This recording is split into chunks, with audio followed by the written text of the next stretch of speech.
Hello, we're going in hard this week. Maybe we should change the name of the podcast to Hard Chat, but then that might annoy Tom Gleason, who is very good and a bit scary. So we're going in hard on people who breach bylaws. We're going hard on developers who create terrible bad buildings. And we're also going to ask the question whether anybody should get too excited about the news coming out of Queensland about an Airbnb bylaw that was overturned and then reinstated on appeal. I'm Jimmy Thompson. This is the Flat Chat Wrap.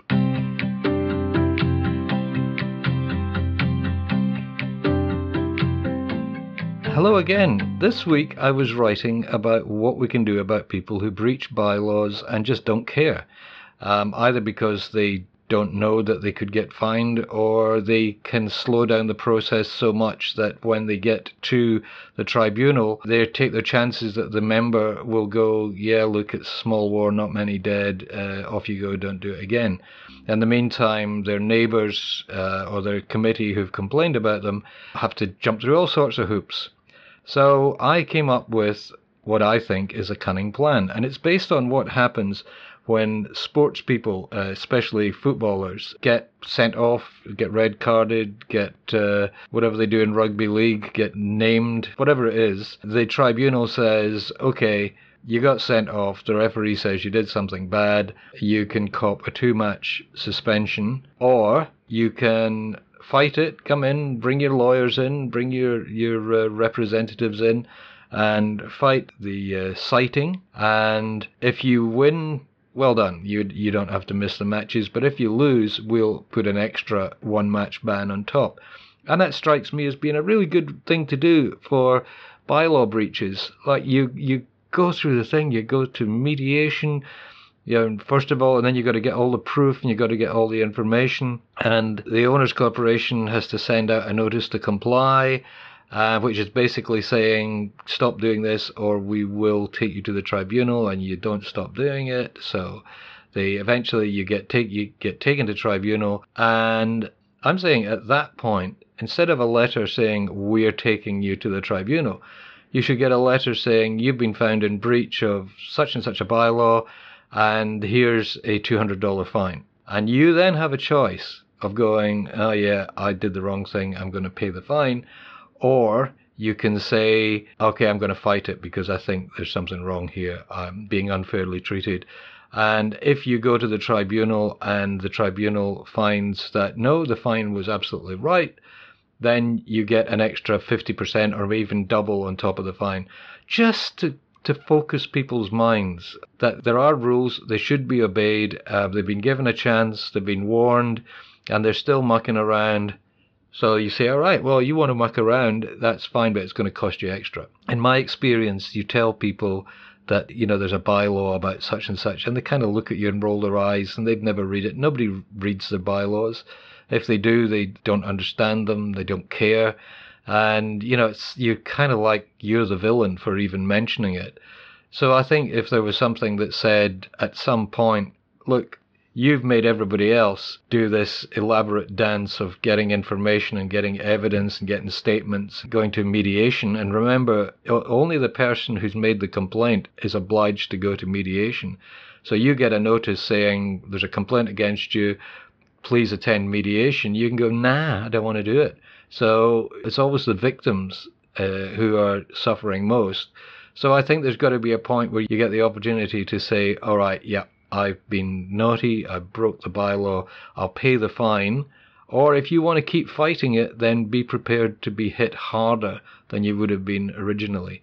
Does that seem fair? I think it's really fair. I think it's a great idea. And because it's such a good idea, it has absolutely zero chance of being picked up by our politicians.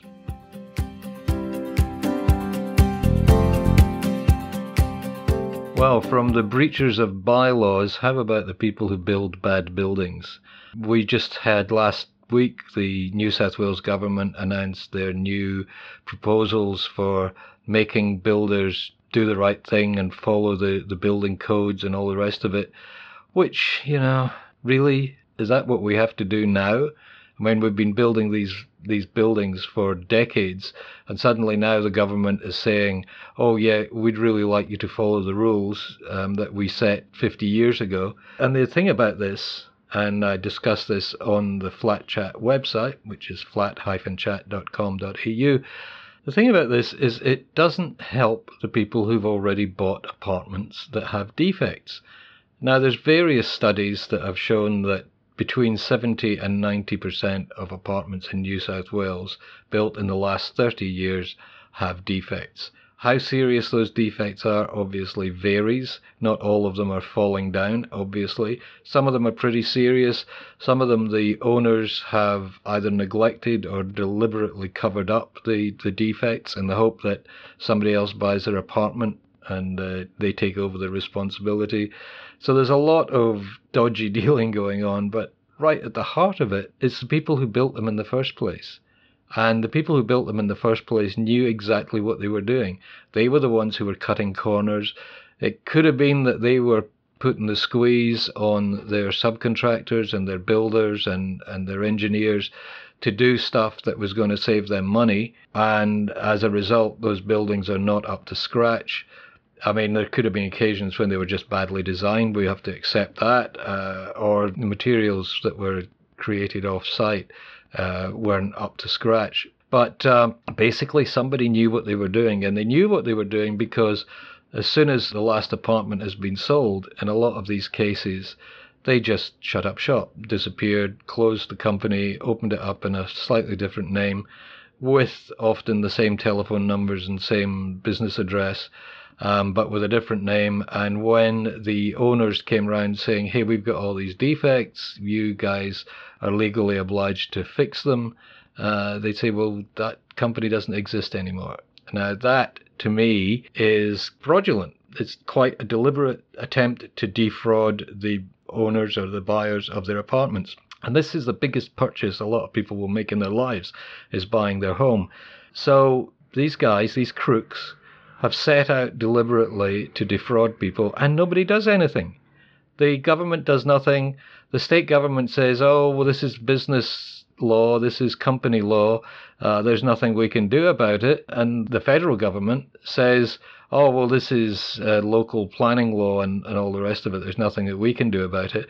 So they all just sit there wringing their hands. They're not getting too distressed about it, I have to say. And meanwhile, the people who bought the apartments are the only people who are legally obliged to maintain and repair the apartments. So I think it's time the New South Wales government got their finger out, paid some of the lawyers to find a way. Just get one person who has built a bad building and then run off and deliberately closed their company down, so that they don't have to face up to their responsibilities. Hunt them down, find them, get them in court, make them personally responsible for the things that they've done, put them in jail, take their homes off them, sell their homes to pay for the defects that they've left behind. And that will pretty much sharpen up everybody else's ideas about what they should be doing. The next person you go to and you say to them, oh, you did one of these phoenixing things, where you built a bad building and then you closed down your company so you wouldn't have to fix the defects. How about you just give us the money to fix the defects now and we won't put you in jail? And I guarantee that within a year to 18 months, every dodgy developer would either have come up with the money or they would have left the country, which is probably to everyone's benefit anyway. So that's my plan. But the state government has no plan to help the people who have suffered because of their policies in the past and because of their cozy relationships that they've had with some developers in the past who give them money. They're not supposed to do it anymore. They still seem to find ways, as we're discovering. But they have these cozy relationships, and it's not just the current government, it's the previous Labour government as well, were just as bad, if not worse. And, the people at the bottom are the ones who suffer, the people like us.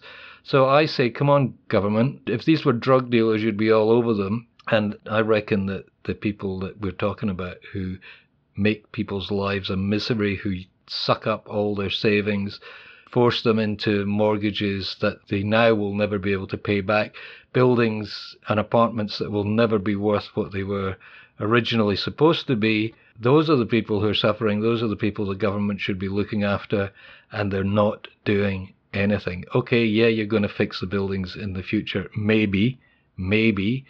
But what about the ones, the thousands of buildings that are around where the developers have just washed their hands and walked away? Gladys, if you're listening, and I know you're not, get something done about this. It's an absolute disgrace.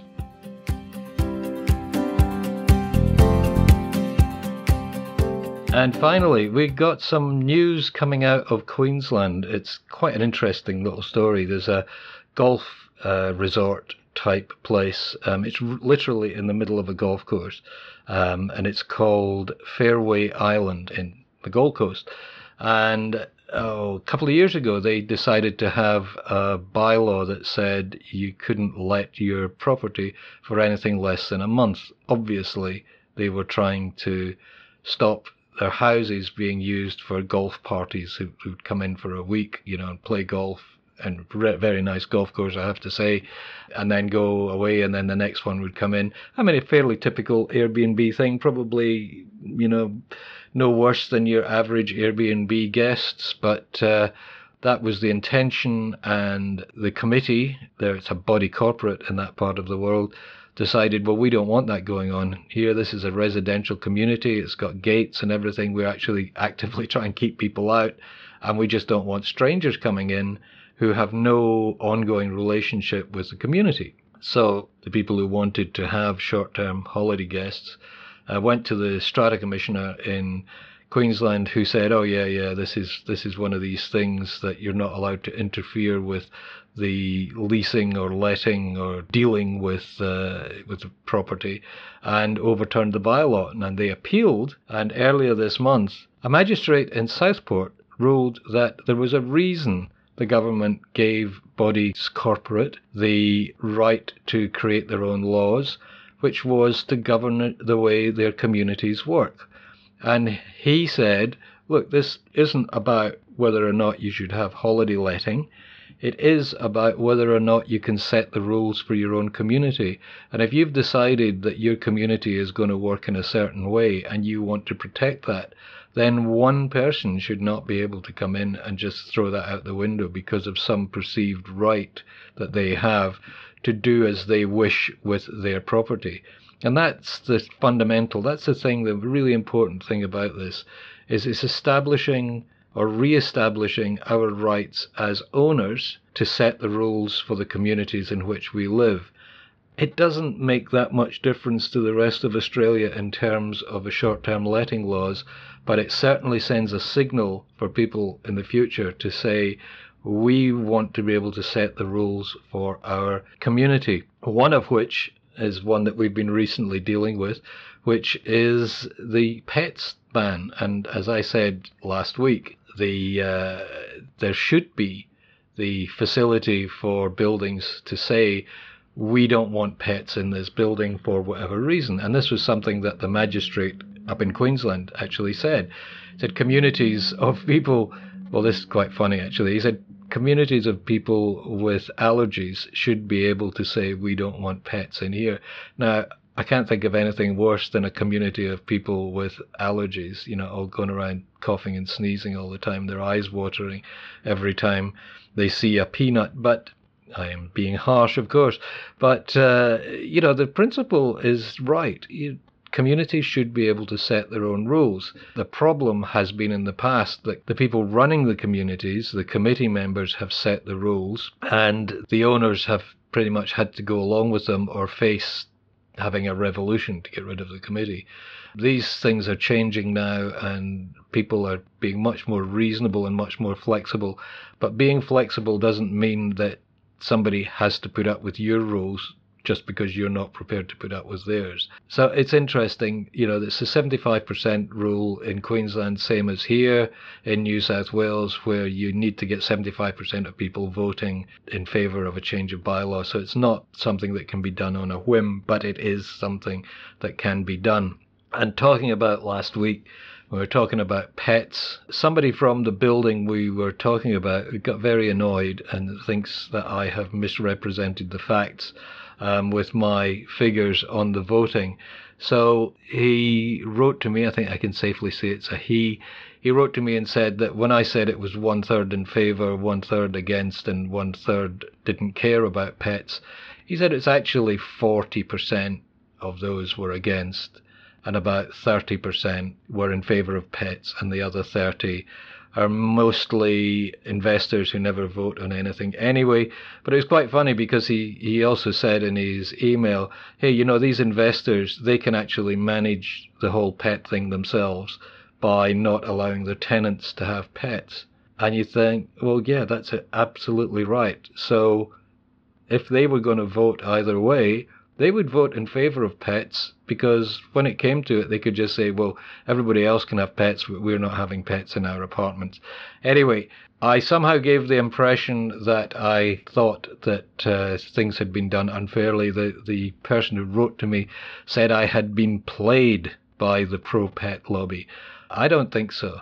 I just happen to be in favour of pets in buildings where they're welcome. I am not in favour of people saying, oh, we've never had them before, so we're never going to have them in the future.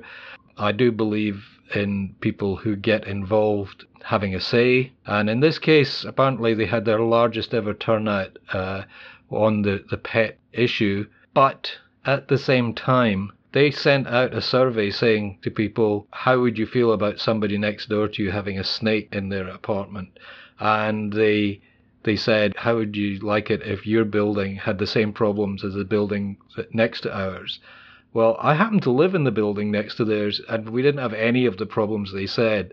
So this kind of push polling, where you ask somebody a question that makes them alarmed because you've put in their mind the idea that something terrible is going to happen, if you're having to play those kind of games, then your argument is not as strong as you would like people to think it is. So I will still be out there, and if you want to say I've been played, I tell you what, I'm not that easily played. Well, that's the Flat Chat podcast for another week. If you enjoy these podcasts, please subscribe. It's completely free, and it will come straight to your phone or your pad or your computer without you even having to think about it. If there's something that we haven't done in the podcast that you'd like to hear, let us know. Come to the website, flat-chat.com.au, and that's also where you can come for specific advice, to ask questions or answer other people's questions. Thanks for listening. Talk to you again soon.